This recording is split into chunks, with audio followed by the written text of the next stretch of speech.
Marriage is more than loving, more than friendship, although both are involved.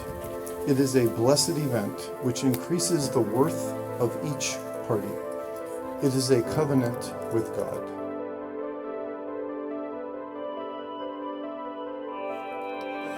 Before I met you, I wrote down all the qualities I wanted in a partner and prayed for God to guide me down the right path, and He led me to you.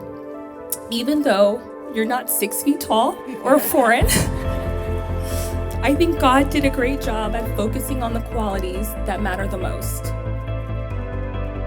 You are the definition of a partner. You pick up where I lack, and you're flexible to my needs. Now that I'm your husband, you're going to get a man who's going to love you, cherish you, honor, obey you, and always be there for you. I've been blessed with these 6 years, and I can't wait to see what the rest of our life has to offer. I love you, and I can't wait to be your husband.